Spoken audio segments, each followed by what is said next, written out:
राजधानी दिल्ली। रात के 12 बजे थे। रात का सन्नाटा। और अचानक दिल्ली, मुंबई, नागपुर में चारों ओर फोन की घंटियां बज उठी। राजभवन मौन था, संसद मौन थी, राष्ट्रपति भवन मौन था। हर कोई कश्मकश में था। शायद कोई बड़ा हादसा हुआ था। यह किसी बड़े हादसे या आपदा से कम नहीं था।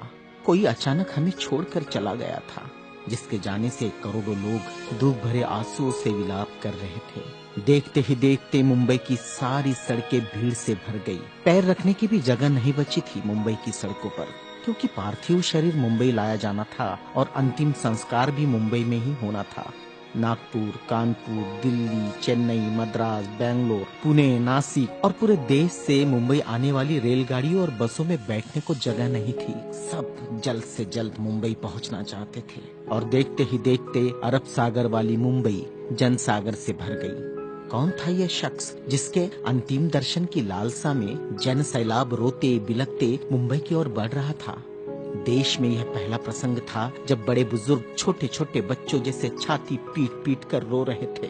महिलाएं आक्रोश कर रही थी और कह रही थी, मेरे पिता चले गए, अब कौन है हमारा यहाँ। चंदन की चिता पर जब उसे रखा गया तो लाखों दिल रुदन से जल रहे थे। अरब सागर अपनी लहरों के साथ किनारों पर थपकता और लौट जाता, फिर थपकता, फिर लौट जाता।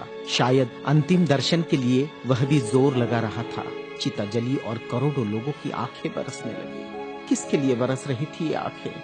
कौन था इन सब का पिता? किसकी जलती चिता को देखकर जल रहे थे करोड़ों दिलों के अग्निकुंड? कौन था यह जो छोड़ गया था इनके दिलों में आंधिया? कौन था वह जिसके नाम मात्र लेने से गरज उठती थी बिजलियां? मन से मस्तिष्क तक दौड़ जाता था ऊर्जा का प्रवाह। कौन था वह शख्स जिसने छीन लिए थे खाली कासे इनके हाथों से और थमा दी थी कलम लिखने के लिए एक नया इतिहास?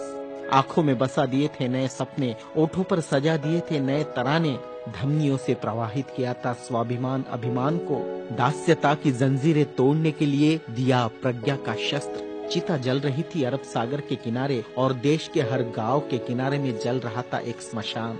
हर एक शख्स की आंखों में और दिल में भी, जो नहीं पहुंच सका था अरब सागर के किनारे, एक टक देख रहा था वह उसकी प्रतिमा या गांव के उस झंडे को जिसमें नीला चक्र लहरा रहा था, या बैठा था भूख प्यास भूल कर अपने समूह के साथ उस जगह जिसे वो बुद्ध विहार कहता था। क्यों गांव शहर में सारे समूह भूखे प्यासे बैठे थे उसकी चिता की आग ठंडी होने का इंतजार करते हुए।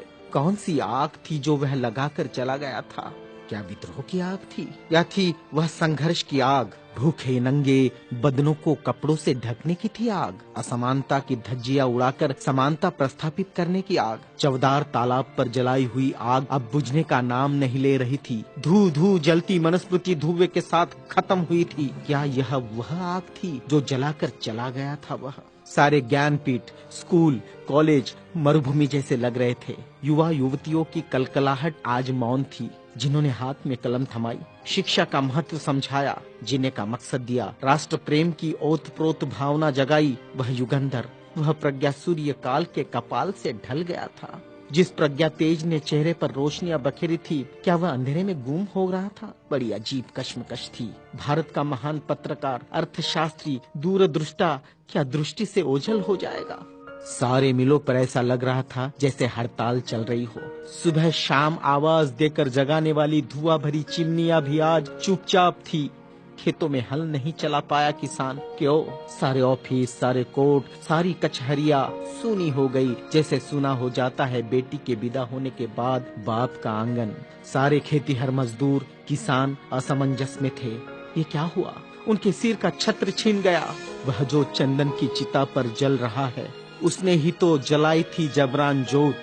मजदूर आंदोलन का वही तो था आधुनिक भारत में मसीहा। सारी मिलों पर होती थी जो हड़तालें आंदोलन अपने अधिकारों के लिए, उसकी प्रेरणा भी तो वही था जिसने मजदूरों को अपना स्वतंत्र पक्ष दिया और संविधान में लिख दी वह सभी बातें जिन्होंने किसानों, खेतीहारों, मजदूरों के जीवन में खुशियां बखेरी थी। इधर नागपुर की दीक्षा भूमि पर मातम पसरा था। लोगों की चीखें सुनाई दे रही थी, बाबा चले गए, हमारे बाबा चले गए, आधुनिक भारत का वह सपुत्र है जिसने भारत में लोकतंत्र का बीजारोपण किया था, जिसने भारत के संविधान को रचकर भारत को लोकतांत्रिक गणराज्य बनाया था, हर नागरिक को समानता, स्वतंत्रता और न्याय का अधिकार दिया था, वोट देने का अधिकार देकर देश का मालिक बनाया था। क्या सचमुच वह शख्स नहीं रहा? कोई भी विश्वास करने को तैयार नहीं था। लोग कह रहे थे, अभी तो यहाँ बाबा की सफेद गाड़ी रुकी थी, बाबा गाड़ी से उतरे थे सफेद पोशाक में, देखो अभी तो बाबा ने पंचशील दिए थे। 22 प्रतिज्ञाओं की गूंज अभी आसमान में ही तो गूंज रही थी। वो गूंज शांत होने से पहले बाबा शांत नहीं हो सकते।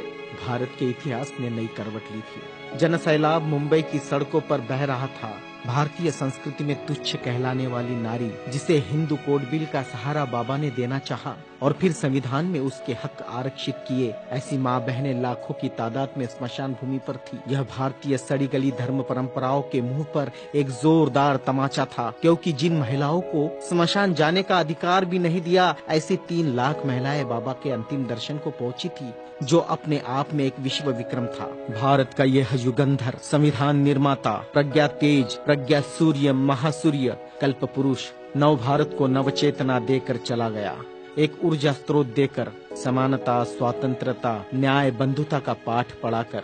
उस प्रज्ञा सूर्य की प्रज्ञा किरणों से रोशन होगा हमारा देश, हमारा समाज और हम, और पूरे विश्वास के साथ हम आगे बढ़ेंगे हाथों में हाथ लिए, मानवता के रास्ते पर, जहाँ कभी सूर्यास्त नहीं होगा, जहाँ कभी सूर्यास्त नहीं होगा, जहाँ कभी सूर्यास्त नहीं होगा।